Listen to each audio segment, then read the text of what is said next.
Okay, एंड्रोइशियम।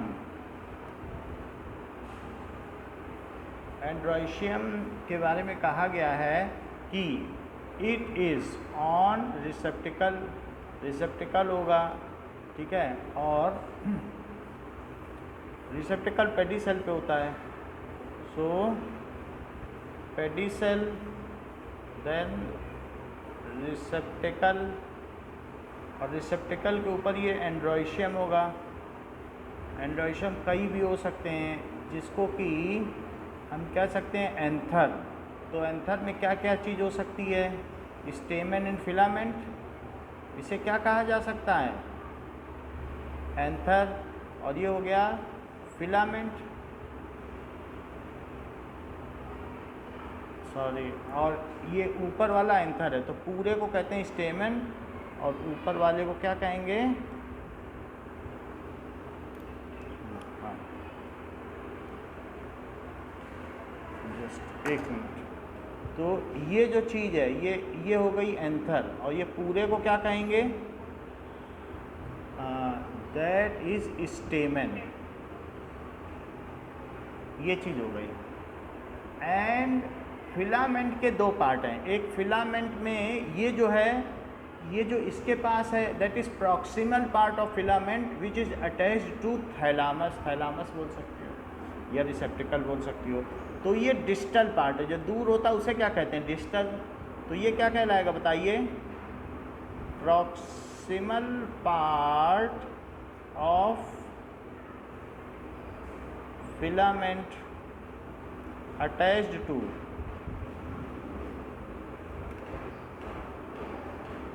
Thalamus. और ये क्या है? Distal part. डिस्टल, डिस्टल मतलब जो दूर हो, और प्रॉक्सिमिटी का मतलब पास। Distal part of filament attached to, ये किसको अटैच्ड है? एंथर। Is it okay? यहाँ तक बात हो गई ना? अब देखिए कि अब यहाँ पर कुछ भी हो सकता है। तो एंड्रोइशियम किस तरीके के से हो सकता है? It is epipetalous. कैसा हो सकता है बताइए? जो एंड्रोइशियम है, ग्रुप ऑफ स्टेमन इज कॉल्ड, क्या कह सकते हैं? सो यहाँ ये कहा गया है stamen is male reproductive part, जैसा बिल्कुल बुक में लिखा है, रिप्रोडक्टिव पार्ट ऑफ प्लांट। जो भी प्लांट होंगे दैट इज एंजियोस्पर्म, तो उन सब में ये चीज़ होगी। स्टेमन is male reproductive part of plant.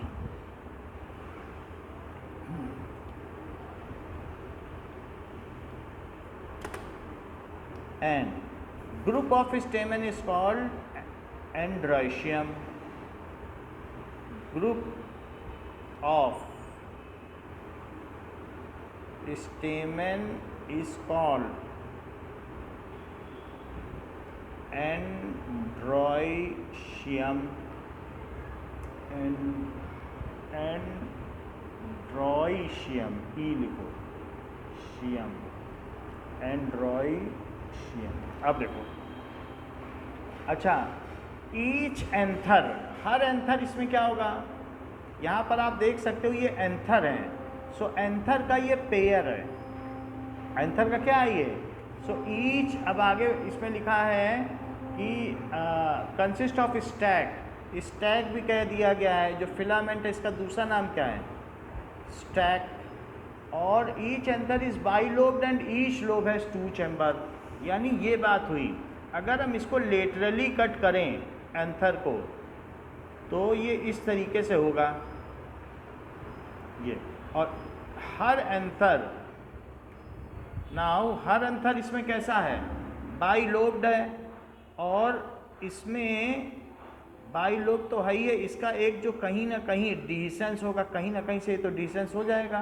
तो that is each anther is bilobed, और ये कहीं ना कहीं से आगे भी है, और इसमें से कहीं ना कहीं से ये बड़ा पार्ट ये निकला हुआ है, तो ये बहुत बड़ी चीज़ ऐसे निकली होगी, वो फिलामेंट होगी। ये चीज़ें मैं एक एंथर को डिटेल में दिखा रहा हूँ, ये फिलामेंट है इसका।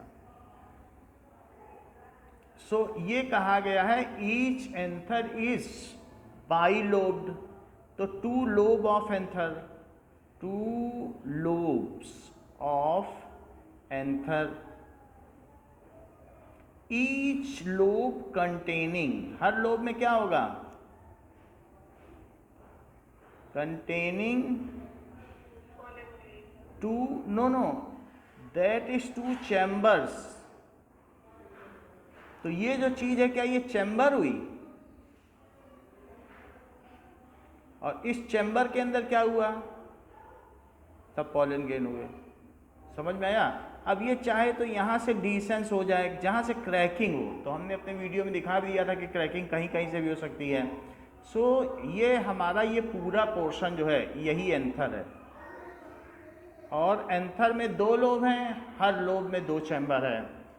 Now the pollen grains are produced in pollen sacs, each, अब जो chamber is also called, chamber is also called pollen sac as it contains, इसमें क्या होता होगा, contains pollen grains whose ploidy, जिसकी प्लॉइडी क्या होगी, इज 1, मोनोप्लॉइडिक होगा ना, तो ये 1 है, क्योंकि इसके अंदर क्या होगा कि जैसे मदर सेल होती है, और मदर सेल बाद में डिवाइड होती रहती है, और फिर बाद में वो क्या होती है कि जो है मियोसिस होके फिर उसके बाद क्या बना देती है, ओवम बना देती है। ऐसे ही इसमें भी जब प्लांट किसी एक स्टेज में पहुंचेगा तो उसके बाद उसकी किस तरीके की स्टेज आएगी। देखो हम लोगों ने पहले भी देख लिया है कि 2 तरीके की स्टेज होती है प्लांट में, एक गेमीटोफाइट स्टेज होती है और एक दूसरी कैसी होती है कि सेप्रोफाइट स्टेज। तो गेमीटोफाइट स्टेज, एंजियोस्पर्म में गेमीटोफाइट स्टेज आएगी कि नहीं, तो इसमें भी एक कोई ना कोई ऐसी मदर सेल होगी जिसमें मियोसिस होगी और वो क्या बना देगी, मेल पॉलन ग्रेन्स। इतनी बात समझ में आ गई आपको कि नहीं? तो उसमें पॉलन ग्रेन्स कहलाए जाएंगे। लेकिन पॉलन ग्रेन दूसरी चीज़, उसे और भी क्या कह सकते हैं पॉलन ग्रेन को, पॉलन ग्रेन जो होगा that is also called male germ cell. Pollen grain का दूसरा नाम क्या होगा, मेल गेमीट, या इसका दूसरा नाम क्या होगा, मेल जर्म सेल। बोलो बात समझ में आ गई? मियोसिस से ये चीज होगी। अब देखो कि कोई भी स्टेमन हो सकता है, अगर स्टेमन कभी कभी मे बी फ्री, ऐसा भी तो हो सकता है ना कि फ्री हो, बताइए, मे बी फ्री हो सकते हैं। अगर फ्री भी हो सकते हैं, अटैच्ड टू किस पर हो सकता है, पेटल भी हो सकता है। तो अगर पेटल पर अटैच्ड होगा तो उसे क्या कहेंगे, क्या एपीपेटलस, एपीपेटलस। और या क्या हो सकता है, stamen is attached to, further क्या चीज हो सकती है, स्टेमन में बी अटैच्ड टू। अब और देखो, स्टेमन में बी अटैच्ड टू, उसको कहते हैं perianth. What does it mean by perianth, पहले बताया गया है। Perianth that is petal and sepal. Petal and sepal क्या होंगे, petal and sepals are fused, वो आपस में फ्यूज्ड होंगे विद ईच अदर, वो एक दूसरे से फ्यूज्ड होंगे। And stamen is fused to it, फिर स्टेमन भी फ्यूज टू इट हो जाएगा, फ्यूज्ड टू इट, तो उसको क्या कहेंगे, इसको कहेंगे एपीफाइलस। फाइलस का मतलब समझती हो, समझ में आई बात? फाइलस का मतलब पत्ती होता है, मालूम है कि नहीं? Leaf, is it okay? तो उसी से है कि वास्तव में ये जिससे अटैच्ड है वो क्या है, दैट इज एक मिनट, ये चीज़ हो गई, तो इट इज़ एपीफाइलस।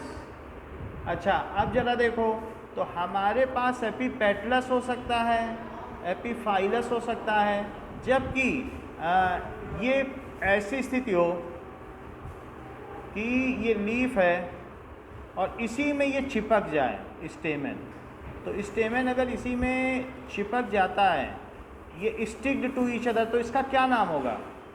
और इसमें इसके जो बाहर में सेपल्स हैं या ग्रुप ऑफ कैलिक्स वो अलग अलग रहें, तो ये इट इज़ फ्यूज्ड है, तो फ्यूज होने की वजह से क्या होगा, इसे क्या कहेंगे? देखो चिपका हुआ है, मैंने इसके क्रीसेंस भी बना दिए, सिकुड़न फोल्डिंग भी बना दी है, चिपका हुआ लग रहा है कि नहीं? तो इसे क्या कहोगी बताओ? अच्छा एक और भी चीज़ है, मान लो ये भी इसमें चिपक गया हो, then what you will call it? So ये तो हो, और साथ ही साथ इसमें इसी में ये सब चिपका हो, यानी ये चिपका ही हुआ हो, ये बिल्कुल अलग ना हो, इट इज़ फ्यूज्ड। सो इसके फ्यूज्ड है, तो फ्यूज्ड में भी क्या होता है कि हम लोगों ने कह दिया था ना कि गेमीटोसेप्लस, पहले तो गेमीटोसेप्लस है, खुद चिपका हुआ, फिर इस पर भी चिपका हुआ, बोलो बात सही है कि नहीं? मोनोसेप्लस और गेमीटोसेप्लस नहीं बोला था, याद आ रहा है? गेमीटोपेटलस, तो गेमीटोसेप्लस, और फिर ये दोनों बोथ फ्यूज्ड, और फिर इसके बाद पेटल्स हैं, तो पेटल्स को तो कैलिक्स कह देंगे, जो भी ये कोरोला, तो पेटल्स और ये कैलिक्स हो गया। अब इसमें फर्दर कौन चिपक गया? स्टेमन, तो इसके चिपक जाने को क्या कहोगी? ये देखो क्रीसेंस बना दी सिकुड़न, तो इससे क्या कह दोगी? अब ये एपीफाइलस हो गया, बोलो। अच्छा ये तुमको मालूम है कि फिलाडेल्फिया जो अमेरिका का एक सिटी है वो किस नाम से पड़ा और उसकी एटिमोलॉजी क्या है बताओ? सो अब हम आगे देखते हैं कि इसके अलावा जो स्टेमन हो सकते हैं वो उसके पोजीशन के on basis of their attachment, तो स्टेमन कई तरीके के हो सकते हैं, तो स्टेमन may be classified on basis of attachment, on basis of attachment या ऑन बेसिस ऑफ नंबर्स भी हो सकते हैं, बेसिस ऑफ नंबर्स। तो अगर ऑन बेसिस ऑफ अटैचमेंट है तो इट इज़ फ्री भी हो सकता है कि फ्री स्टेमन हो, फ्री स्टेमन।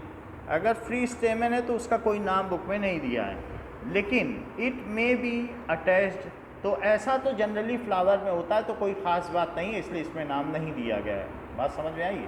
लेकिन ये भी तो हो सकता है कि स्टेमन may be classified on basis of, दूसरा क्या हो सकता है कि अटैच्ड टू पेटल्स, और तीसरा क्या हो सकता है अटैच्ड टू पेरियांथ।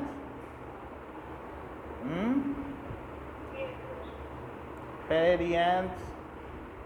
अच्छा इन सब के नाम पे हमने इसका नाम दे दिया है, दैट इज एपीपेटलस, और ये हो गया एपीफाइलस।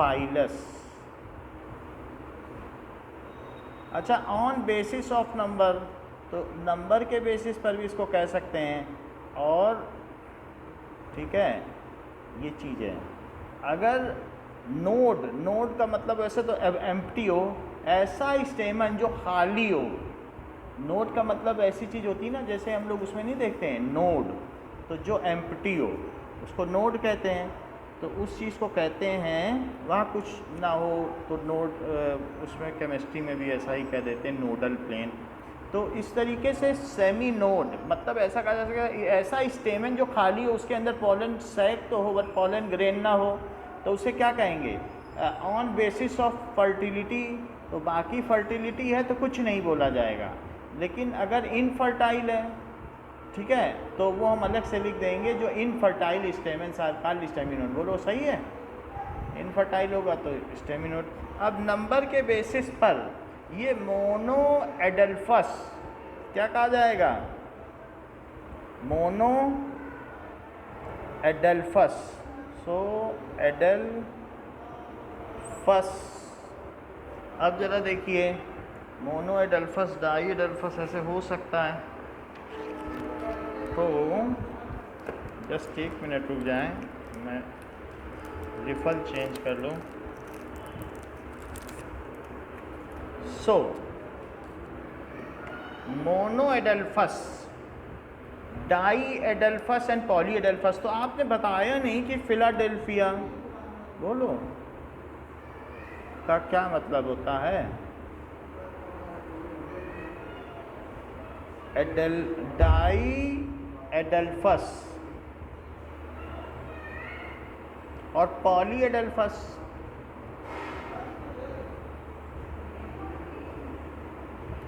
तो फिलाडेल्फिया देखो, फिलाडेल्फिया ये है, इस सिटी का नाम है फिलाडेल्फिया। और ये कहाँ का नगर है? आ सिटी इन यूएसए। अच्छा, इसका मतलब क्या है कि फिलीन, दैट इज फिलीन, और साथ में क्या है? ये फिलीन और प्लस एडल्फस। दो भाइयों के प्रेम का नगर। फिलीन का मतलब लव और एडल्फस का मतलब ब्रदर्स। तो वहाँ पर दो भाई ऐसे थे जहाँ पर जिन्होंने एक दूसरे के लिए खुद को बलिदान कर दिया।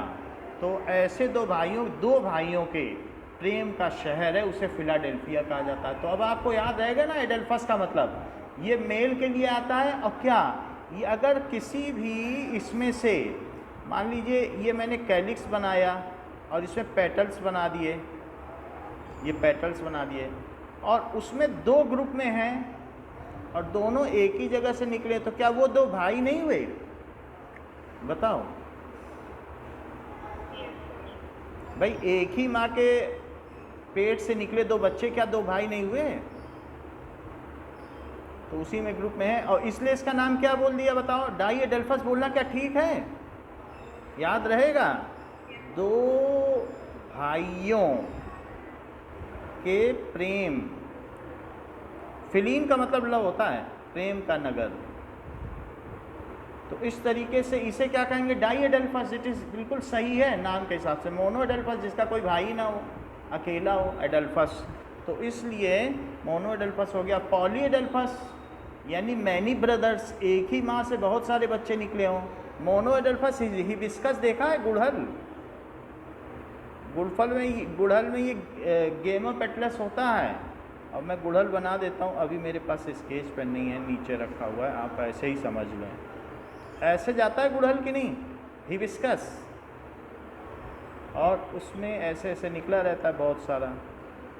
गुड़हल रेड कलर का होता है, डीप रेड, और बाकी इसी के बीच में कार्पेल है, बीच में कार्पेल है और उसी पे लगा हुआ। तो मोनो एडल्फस हो गया, इसका एग्जाम्पल हो गया हिबिस्कस। ओके, अब जरा बात करें आगे की। हिबिस्कस जितने बुक में है वो तो बताऊंगा ही, हिबिस्कस। अच्छा, आगे की बात करो, डाई एडल्फस का भी बता रहा है। और पॉली एडल्फस यानी इसमें क्या होगा? Group of many stamens. ठीक है, group of many free stamens, ये सब फ्री हैं। अब आगे की बात करें, स्टेमन। चलें,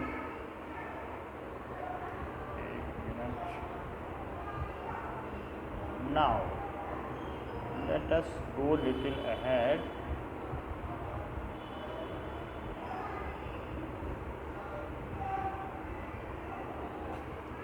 ओके,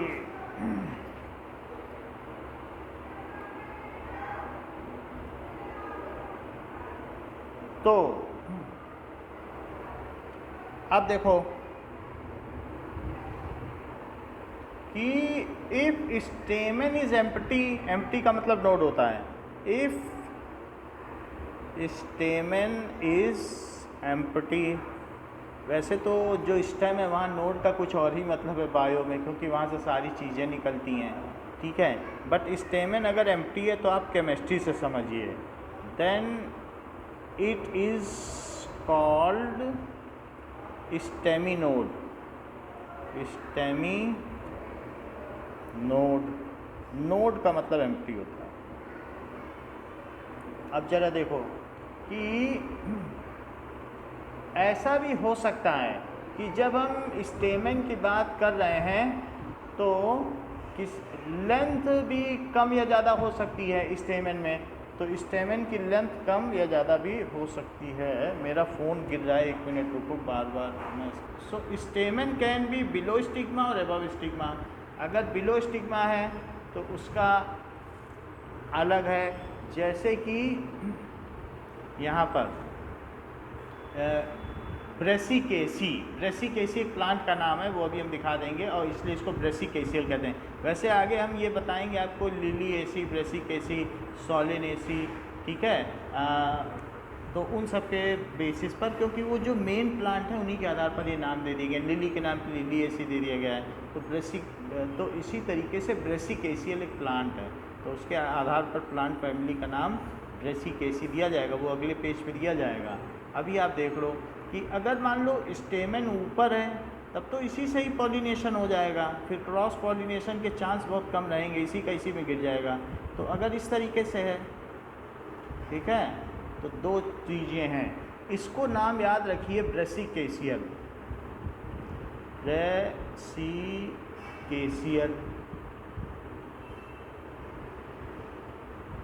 केसियल, एक एस नहीं होगा, तो ब्रेसिकेसियल। और दूसरे में है मस्टर्ड, तो मस्टर्ड से 2 याद रखना पड़ेगा, अब आप जैसे भी याद करो, ठीक है, कि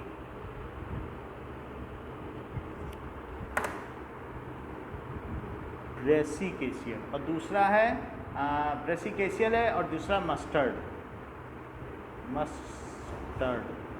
तो टीचर है जो नीट की टीचर है वो बताती हैं, इसमें जो भी है नेट में एक इसकी ट्रिक भी है, थूक तेल, क्योंकि सलाइवा से एस आ रहा है लेकिन उससे याद नहीं रहेगा आपको, याद तो ऐसे ही, और तेल से मस्टर्ड आ रहा है लेकिन फिर भी कोई लिंक नहीं बैठ रहा है, इसलिए आपको ब्रेसिकेसियल याद रखना पड़ेगा। अभी ब्रेसिकेसी पढ़ाएंगे तो याद आ जाएगा। और ऊपर है एबव स्टिग्मा, तो समझ में आ गई ना, स्टेमन 2 तरीके के होते हैं। और फिर इसके बाद हमने आपको क्या बताया कि अगर फ्री भी हो सकते हैं, और दूसरा क्या हो सकता है बताइए, कि on basis of attachment free स्टेमन हो सकते हैं, और दूसरा होगा कि यूनाइटेड हो सकते हैं। फ्री स्टेमन किस तरीके से होंगे, क्या ऐसे होंगे, तो ये फ्री स्टेमन है, बीच में ये ऐसे हो गए तो ये फ्री स्टेमन हो गए। और यूनाइटेड होंगे तो यूनाइटेड में मोनो एडेल्फस होंगे, तो मोनो एडेल्फस में, और डाई एडेल्फस होंगे, और दैट इज़ पॉली एडेल्फस होंगे। तो आप ये समझ लें कि डाई एडेल्फस में ऐसे याद कर लो कि 2 उंगली के बीच में एक मटर का दाना यहाँ रखा हुआ है, और कोई तरीका नहीं है, मन में याद कर लो कि 2 उंगली के बीच में एक मटर का दाना रखा है, तो 2 फिर डाई एडेल्फस हो जाएंगे, अपने मन में याद रखो। तो डाई एडेल्फस का एग्जाम्पल क्या हो गया, पी। तो उसके लिए एग्जाम्पल क्या याद कर लीजिए कि एक फिंगर और उसके बाद ये जो दूसरी फिंगर है, ये हमने थंब ऐसे कर लिया, और ये, और फिर इसके बाद एक और फिंगर, तो ये, तो इस तरीके से आप ये याद कर लें। और बाकी फिंगर मुड़ी हुई हैं, और यहाँ पे मटर का दाना रखा हुआ है, अभी मैं ग्रीन बना देता होता तो मेरे पास, लेकिन अभी कलर नहीं है तो फिर मैं नहीं बना पा रहा हूँ, आप याद कर लें। ओके, तो ये चीज़ हो गई।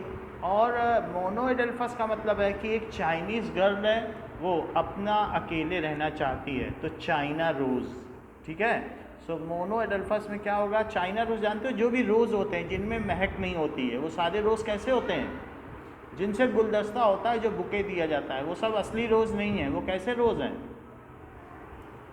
China rose. वैसे ये जो चाइना रोज़ है, इससे क्या होता है, थोड़ा पर्पल कलर लिए रहता है और इंडिकेटर का भी काम करता है, चाइना रोज़।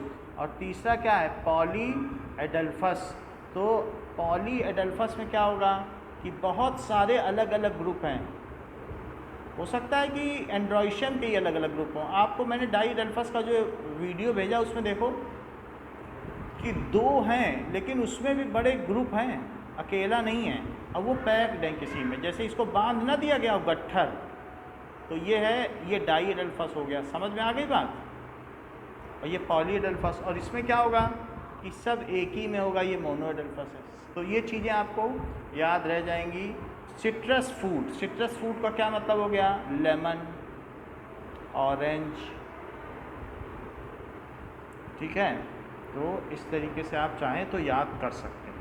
फिलाडेल्फिया से याद कर लें, चाइना रोज़ है, एक लेडीज़ अकेले रहना चाहती है, मटर का दाना रखा है तो पी है, और जिनमें खटास है वो दूर दूर रहेंगे, तो पॉली एडल्फस। चलो आगे बढ़ें, इसके एग्जाम्पल्स इम्पॉर्टेंट हैं, तो सबको कुछ ना कुछ अपने मन से ट्रिक बना के याद रखें। अच्छा, मैंने सब चीज़ कह दी। अच्छा, अब इन्होंने बताया they may be variation in length of filament with a flower such as in salvia. तो सेल्विया से याद रखिए सलाइवा। तो थूक तेल उन्होंने ठीक ही बताया था, क्योंकि एक इसका एग्जाम्पल क्या है, सेल्विया है कि नहीं, बताओ। तो सेल्विया और मस्टर्ड, सलाइवा से सेल्विया, याद रखो। आगे की बात करो। Now next is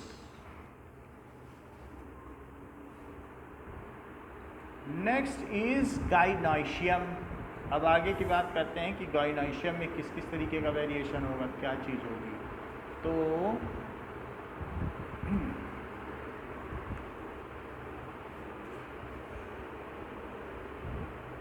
गाइनोइशियम, so gynoecium is female reproductive part of flower and may be up to, so it is female, जैसा बुक में लिखा है, तो female reproductive part of flower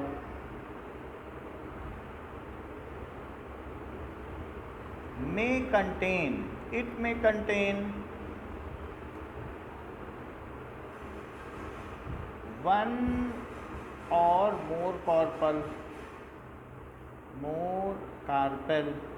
और कार्पल में भी सिंगल ओव्यूल्ड भी हो सकता है और मल्टी ओव्यूल्ड भी हो सकता है। Carpel consist of 3 parts, so carpel has 3 parts. कौन कौन से 3 पार्ट्स हैं, दैट इज़, ये सब आपको बताया जा चुका है। स्टिग्मा जो स्टिकी हो, और स्टाइल नेक जिसकी स्टाइलस हो, स्टाइल, और ओवरी, इसमें तो बताना ही नहीं है जिसमें ओवम रहे। ओके, तो ovary is enlarge basal part, ovary is enlarge basal part attached to, ये कभी कभी अटैच्ड होगा, फ्यूज हो जाएगा थैलामस के साथ, ये सब कुछ होगा, ठीक है। So it is on which lies the elongated tube, on which, जो कि पॉलिनेशन के बाद जब फर्टिलाइजेशन होगा तो पॉलन ट्यूब उसी से जर्मिनेट होकर तो आगे बढ़ती है, और उसी में ही तो वेजिटेटिव न्यूक्लियस डीजनरेट होता है, और जो मेल गेमीट होता है क्या वो माइटोटिकली डिवाइड नहीं होता जब पॉलन ट्यूब आगे इलोंगेट होती है, बोलो। तो इस तरीके से it is on which elongated tube, on which elongated, उससे उसको समय मिल जाता है पॉलन ट्यूब को कि जर्मिनेट करने का और डीजनरेट करने का। वेजिटेटिव न्यूक्लियाई डीजनरेट हो जाएगा और बाकी वो जो मेल गेमीट है वो माइटोटिकली डिवाइड हो जाएगा। सो इसलिए इसमें इलोंगेटेड ट्यूब है कॉल्ड स्टाइल, उसे स्टाइल कहेंगे। स्टिग्मा उसकी टिप पर होती है और उस पर रिसेप्टिव सरफेस होती है, अच्छा नाम दिया है। Stigma is present at tip of style. जैसे ही एक पॉलन ग्रेन जर्मिनेट होगा वो सीमेंटेड हो जाएगी, फिर दूसरा नहीं अंदर जा सकता है। So tip of style and has receptive surface, जो रिसीव कर लेती है receptive surface for pollen grain.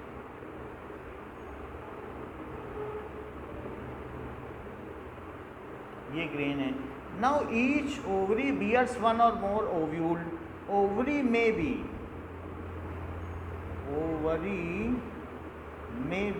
Mono ovule और मल्टी ओव्यूल। ओवरी की स्पेलिंग ठीक कर लें। सो ओवरी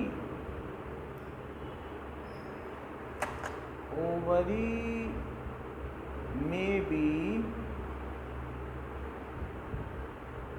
मोनो ओव्यूल।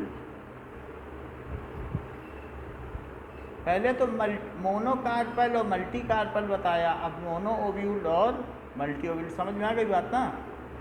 ओव्यूल और मल्टी ओव्यूल ऐसा बुक में लिखा हुआ है। अब जरा आगे बात देखो कि ऐसा कुछ भी हो सकता है ओव्यूल, ठीक है।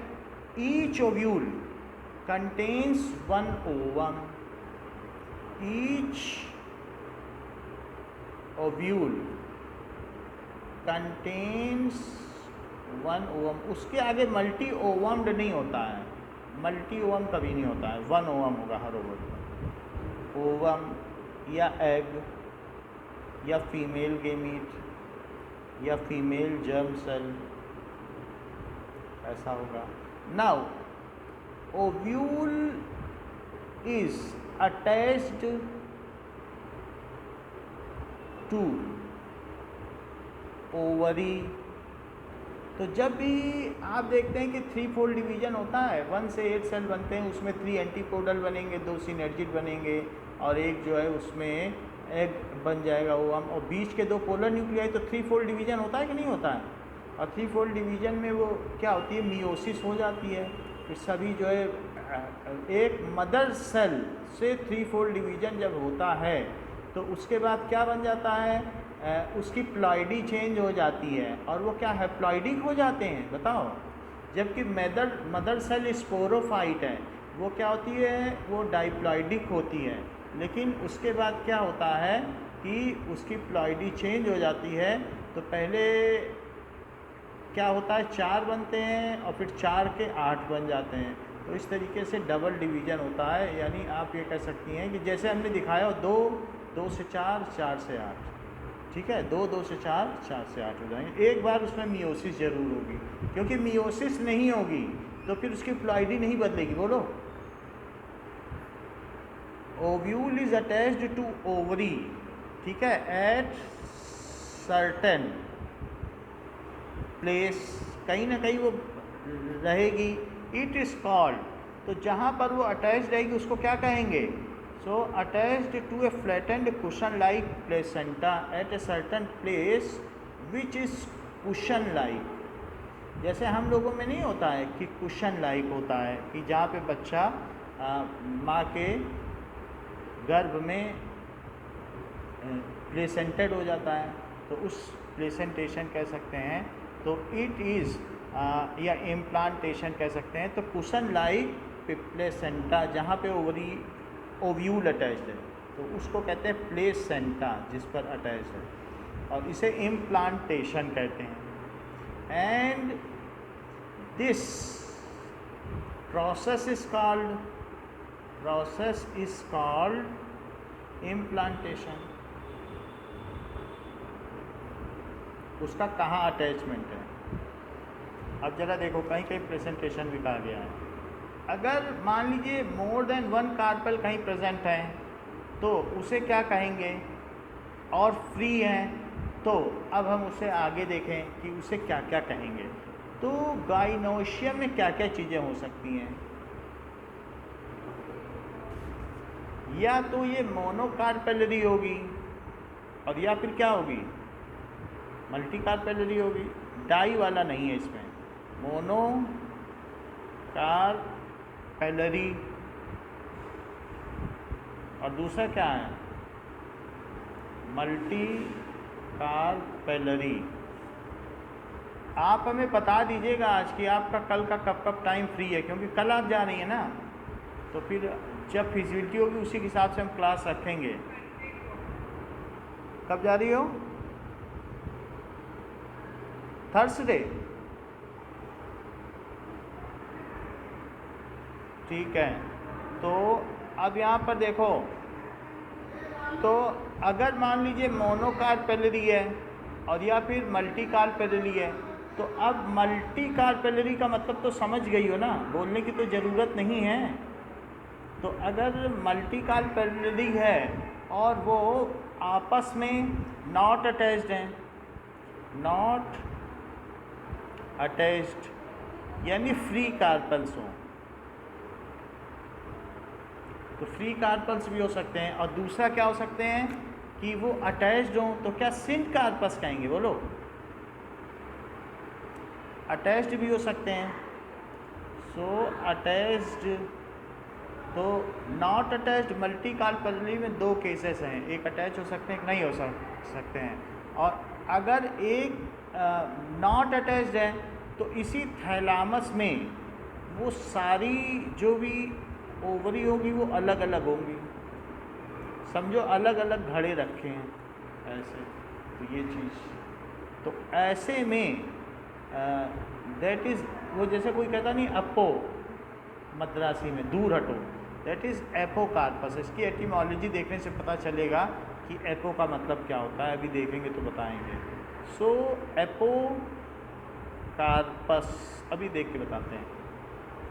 और इसी तरीके से जो साथ है उसमें तो सिन लगता ही है, सिन गेमी, जैसे हम लोगों ने पहले भी पढ़ लिया है।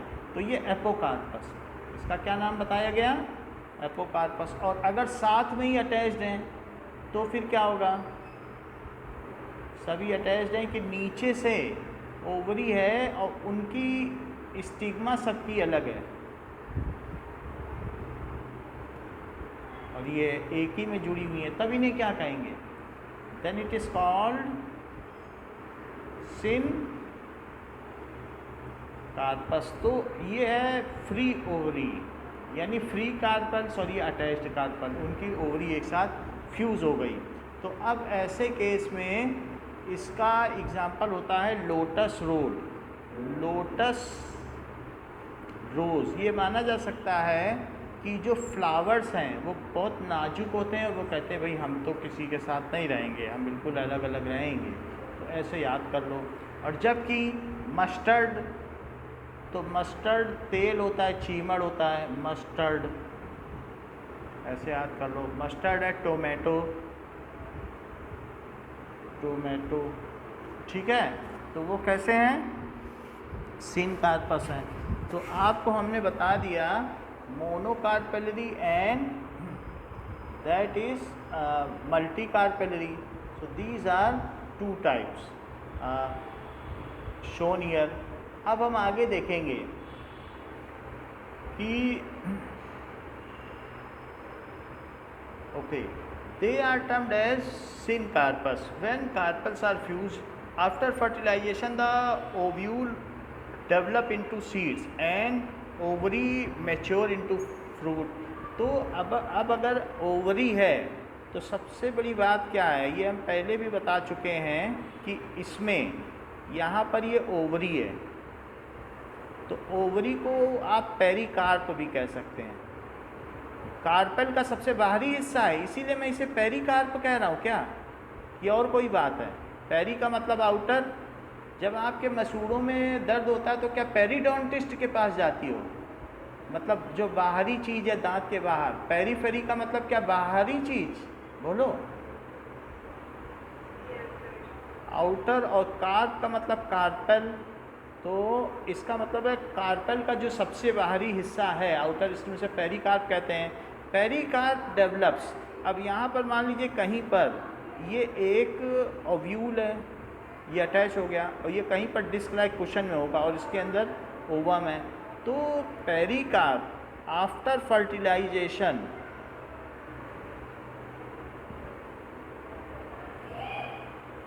पेरिकार्प डेवलप्स, ये क्या हो जाता है, एज फ्रूट। तो फ्रूट में क्या हो जाएगा, एक सबसे बाहर की कार्प है एपी कार्प। तो एपी कार्प, फ्रूट के छिलके को क्या कहते हैं, बताओ इंग्लिश में क्या, थोड़ा तेज बता दो, देखना नहीं पड़ेगा। पील, पील ही कहते हैं, पील ऑफ तो सुना है, पील छिलके को ही कहते हैं क्या, पील। और फिर क्या हो गया, मीजोकार्प क्या हुआ, पल्प हुआ,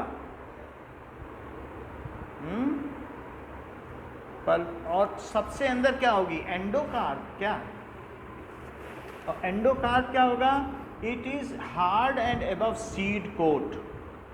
सो endocarp that is hard over seed coat, ये चीज़ हो गई। और इसके अलावा जो ओव्यूल है, इट गेट कन्वर्टेड, बुक क्या कहती है कि ओव्यूल डेवलप्स इनटू सीड, वो आगे फ्रूट में बताएंगे ओव्यूल कैसे ये सब होता है, डेवलप्स इनटू सीड, तो ये सीड के तौर पर डेवलप हो जाएगा। अच्छा, व्हाट इज प्लेसेंटेशन, प्लेसेंटेशन का क्या मतलब होता है कि दैट इज, प्लेसेंटेशन का मतलब है कि how ovule is attached, so the pattern in which ovule is attached to ovary is called placentation. So placentation ही कह दिया, इम्प्लांटेशन नहीं, क्योंकि पहले से ही अटैच्ड है। हम लोगों में होता है बाद में जब एम्ब्रियो बन जाता है तो कहीं आके चिपक जाता है, उसके लिए पहले से डिस्क तैयार रहती है, उसको इम्प्लांटेशन कहते हैं। तो ये बोलते हैं प्लांट में प्लेसेंटेशन भी कहते हैं हम, और वैसे भी हम लोगों में भी प्लेसेंटेशन कहा जाता है, एस चांद के गाइड में दिया गया है। तो प्लेसेंटेशन देख लो क्या है कि the arrangement of ovule within ovary is known as placentation. Arrangement of ovule,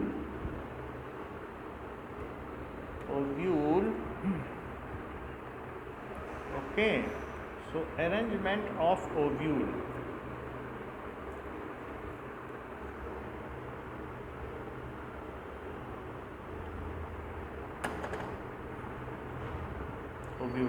arrangement of ovule within the ovary, within ovary is called placentation.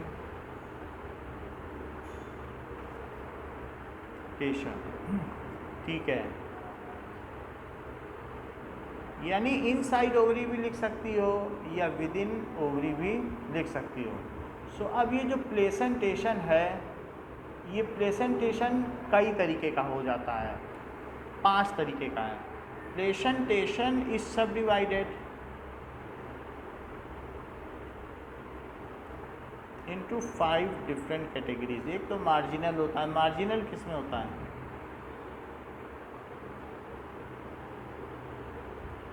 Marginal. और दूसरा क्या है मार्जिनल के बाद, दैट इज एक्साइल। जैसे एक्साइल, अभी इसको meaning हम बता देते हैं आपको।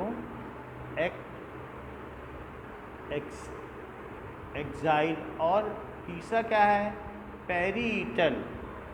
तो तीसरा देखिए, पेरीटल ईटल, और चौथा क्या है? Free central. थोड़ा थोड़ा तो पहले बता दिया है ना इनके बारे में।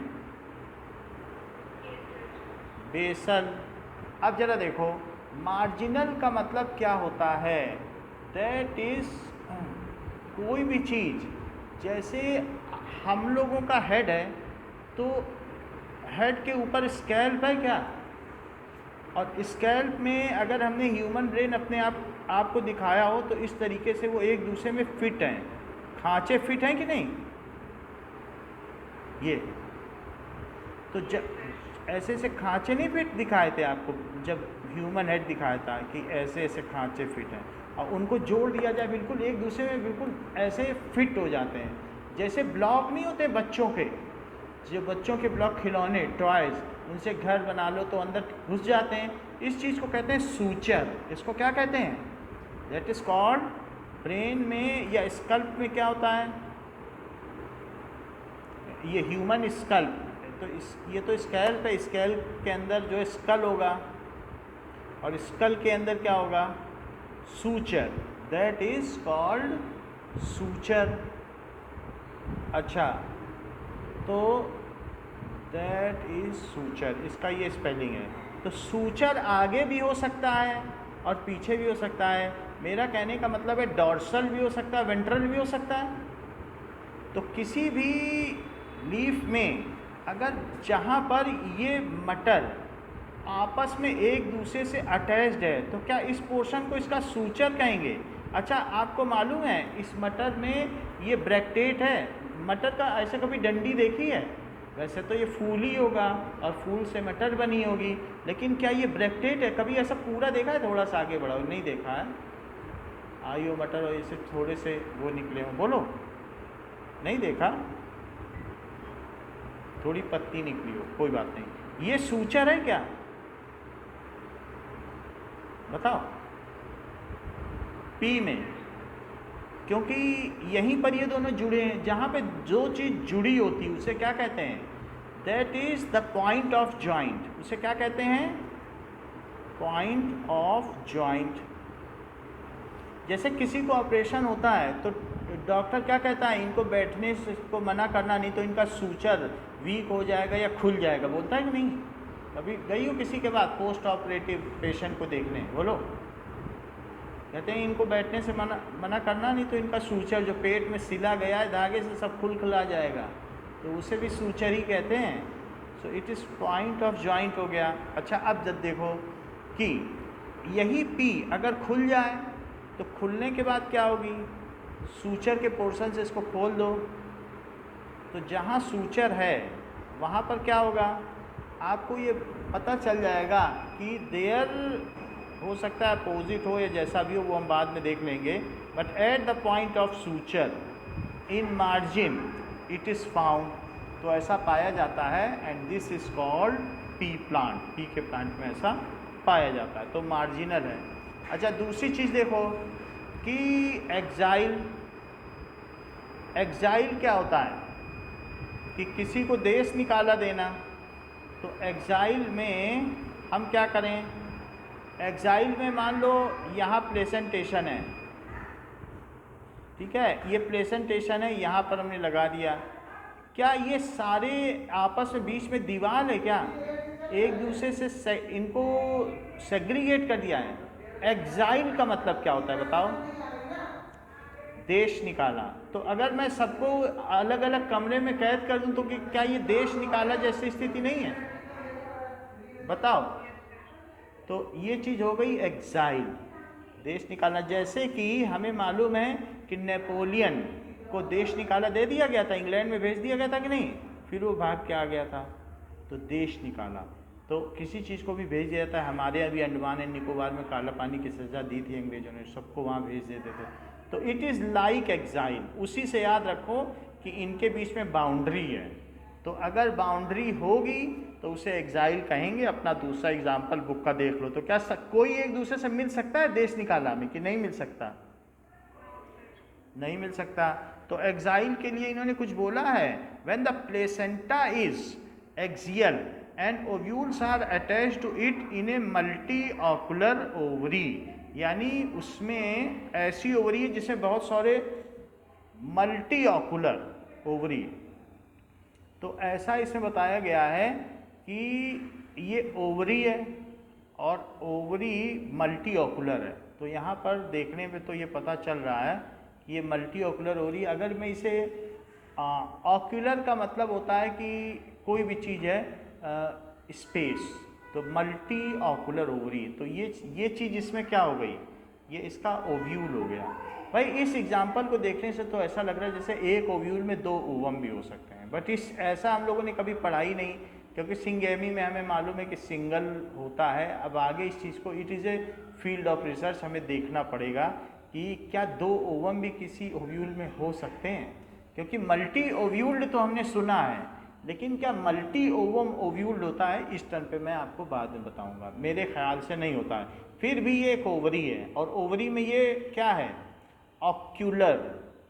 ठीक है, ऑक्यूलर। ऑक्यूलर का मतलब क्या होता है, क्या माउथ, जैसे हमारा माउथ है, क्या उसे ऑक्यूलर कहते हैं जिससे हम खाना खाते हैं, बताओ।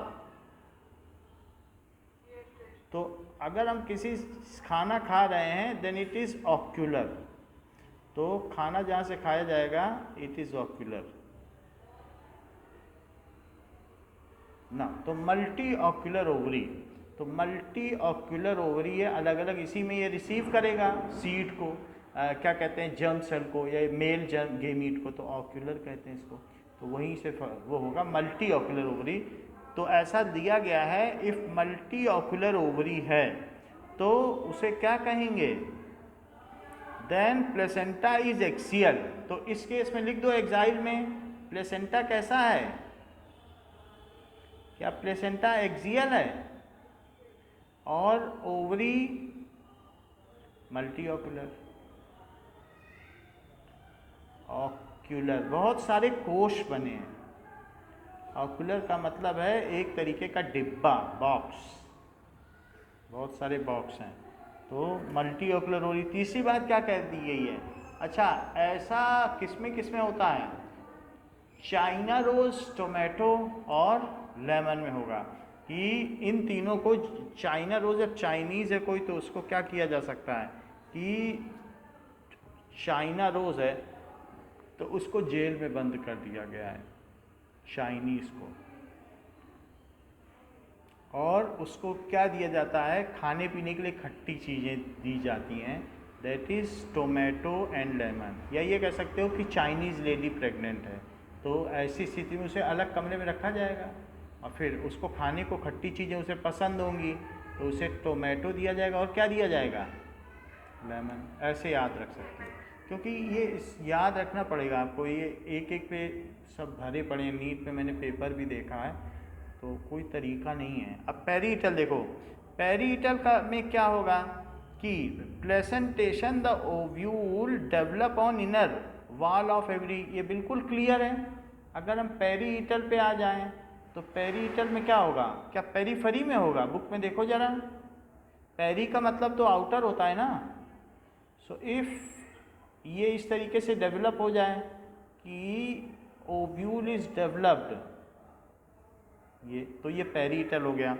तो इस केस में पेरीटल में पेरीफरी पे चीज़ डेवलप हो जाए, सिंपली ऐसे भी कह सकती हो कि यहाँ पर ऐसे से निकले, तो उस चीज़ को क्या कहेंगे, पेरीटल। और पेरीटल का मतलब है point, that is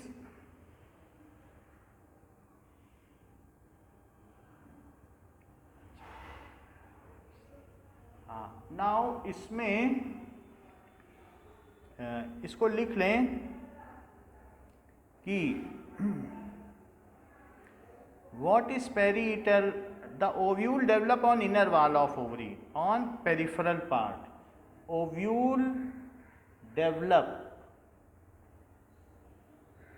on peripheral, inner wall of periphery, inner wall of periphery, तो पेरीफरी पर हो गई। और जैसे लग रहा है कि सेंटर ने इसको मार के भगा दिया, तुम लोग किनारे जाओ, बीच में क्यों खड़े हो, चलो किनारे, तो इस तरीके से हम इसके एग्ज़ाम्पल याद कर सकते हैं कि ठीक है। तो या इसमें ये भी चीज़ होती है कि इसमें जो सेप्टम होता है जो उसको सेपरेट करता है वो फाल्स सेप्टम है। सो इस तरीके से यहाँ पर ये चीज़ जो थी ये ऑक्यूल का मतलब बॉक्स हुआ या माउथ हुआ। ऑक्यूल का मतलब है, ऐसे नहीं सुना है कि ऑकुलेशन, जो मुंह में वैक्सीन डाली जाती है तो उसको नहीं कहते हैं ऑकुलेशन किया जा रहा है, मुंह में पोलियो ड्रॉप डाली जा रही, नहीं सुना है। तो माउथ में ऑकुलेशन। और इसी तरीके से ये सेप्टम है। ये कैसा है? ये रियल सेप्टम है। कभी कभी हार्ट में भी तो सेप्टम होता है, फोर्थ चैम्बर हार्ट के बीच में सेप्टम। तो लेफ्ट हार्ट और जो राइट चैम्बर हार्ट है दो, that is atrium and ventricle, और एट्रियम एंड वेंट्रिकल उनके बीच सेप्टम होता है कि नहीं, जो ऑक्सीजनेटेड और डीऑक्सीजनेटेड ब्लड को अलग अलग रखता है। बोलो, तो इसमें क्या है? इसमें सेप्टम नहीं है, इसलिए इसे क्या कहेंगे? क्या फॉल्स सेप्टम? बताओ। तो बुक इसे फॉल्स सेप्टम कहती है। और एक चीज़ और कही जा सकती है कि सेंटर ने मार कर भगा दिया। अगर ऐसे याद रखो कि सेंटर ने मार कर भगाया, तो MAR से आप इसके एग्जाम्पल याद कर, किनारे भगा दिया। तो M से मस्टर्ड है, मस्टर्ड। और अब आगे पढ़ो, इसमें क्या क्या एग्जाम्पल दिए हैं पेरिटल में। तो फॉल सेप्टम में मस्टर्ड है और आर्जीमोन, ठीक है। तो अब यहाँ पर AR से एक साथ है, आर्जीमोन। ये पढ़ लेना आर्जीमोन क्या है, इसका मुझे पता नहीं है। सो आर्जीमोन है। When ovule are born on central axis and septa are absent। अब तीसरी चीज़ क्या है कि एक और भी चीज़ है, फ्री सेंट्रल। क्या होता है बताओ? फ्री सेंट्रल का मतलब है कि फोर्थ केस फ्री सेंट्रल। तो फ्री सेंट्रल में ये ऐसा ही होगा, बट सेंटर में ऐसे ऐसे होगा। तो ऐसा कोई फ्रूट खाया हो तो जैसा हम लोग देखें तो प्राइम रोज और दैट इज डायंथस, इससे याद किया जा सकता है। और इसमें क्या है? फ्री सेंट्रल का मतलब क्या है कि ovules are borne on central axis. किसी भी फ्रूट की एक सेंट्रल एक्सिस होगी कि नहीं भाई? सेंट्रल एक्सिस का मतलब क्या है कि जैसे ये है तो इसकी सेंट्रल एक्सिस क्या है? ये है। और ये चीज़ क्या बनने जा रही है? क्या यही बाद में चल के फ्रूट बन जाएगी? बोलो। और फ्रूट बनने के बाद अगर इसे आप ऐसे कट कर दो, अब इसी में ओव्यूल भी जनरेट होंगे, तो कट कर दोगी तो क्या कट करने पे ये इस तरीके से फ्रूट दिखेगा? क्योंकि फ्रूट बनना है, बीच में सीड भी बनेगी, सीड तो इसमें बीच में रहेंगे, और ये सीड अगर बीच बीच में पाए गए तो उसे क्या कहा जाएगा? ये यही चीज़ तो है ना। सो इफ ओव्यूल्स ही तो सीड बनते हैं। सो ओव्यूल्स आर बॉर्न, ठीक है, ovules are borne on central axis and septa absent होगा। फाल सेप्टा भी बोल सकते हो, या एब्सेंट ही है सेप्टा तो इसमें। तो इस तरीके से क्या कहा जाए?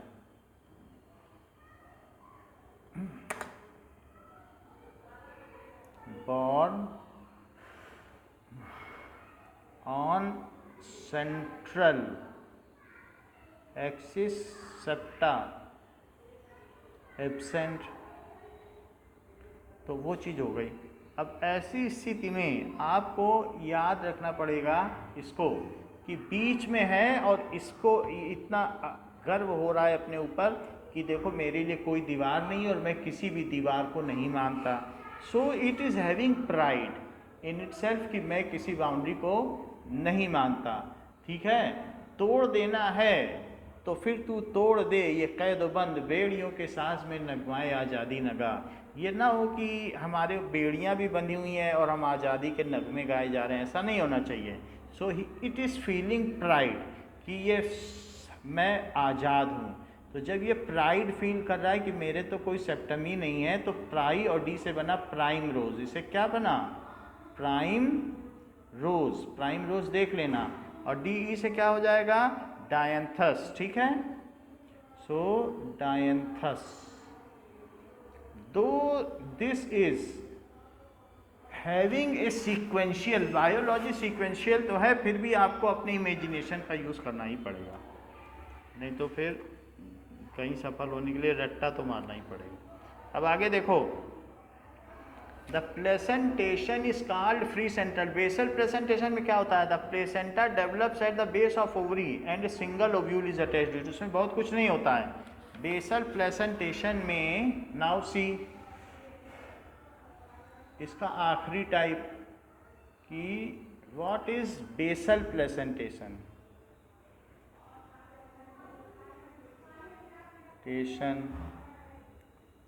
दैट इज कहा जा सकता है कि प्लेसेंटा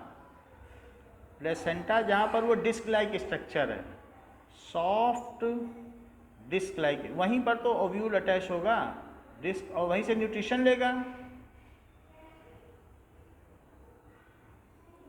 कहाँ प्रेजेंट है? At base of ovary. Base of ovary, जहाँ पर ओवरी अटैच्ड है। किससे अटैच्ड है? रिसेप्टेकल से। तो जहाँ पे ओवरी रिसेप्टेकल से अटैच्ड है, वहीं पर इसे क्या होना चाहिए? यहाँ पर यहीं पे एक ओव्यूल लग जाए, बस सीधी सी बात है। तो प्रेजेंटेशन में है और ये मोनोकॉट में होते हैं ऐसे basal presentation. It is found in monocot, found in monocots. जैसे अब ये भुट्टे को क्या कहते हैं? कॉर्न ना, तो कॉर्न में पाया जाएगा। बाकी ये इसमें क्या बता रहा है? Sunflower, marigold. और बेसल प्रेजेंटेशन इसमें नीचे दिखाया भी गया है, बुक में देखोगे तो कॉर्न भी है, भुट्टा। So it is basal presentation में क्या होता है कि एक ही है, अकेला है और वो उसको कोई चालाकी आती नहीं है, तो उसको सनफ्लावर। और दूसरा क्या है? मैरीगोल्ड। मैरीगोल्ड अकेला बच्चा है, तो उसे कह सकते हैं कि वो बहुत मासूम है, उसको कुछ भी नहीं आता है। तो इस तरीके से MA से मैरीगोल्ड बन जाएगा और SU से सनफ्लावर बन जाएगा। मैरी गोल्ड और SU से क्या बन गया? सनफ्लावर। समझ में आ गई बात कि नहीं? अकेला बेटा हो किसी का, उसे कोई चालाकी ना आती हो, तो मैरीगोल्ड एंड सनफ्लावर हो जाएगा। अभी देखो इसमें कुछ चीज़ें अभी हमें और बतानी हैं, तो नेक्स्ट क्लास में इसको देखा जाएगा, कल हम इसे देखेंगे। अभी केमिस्ट्री और बायो ही चलेगी। Okay, thank you.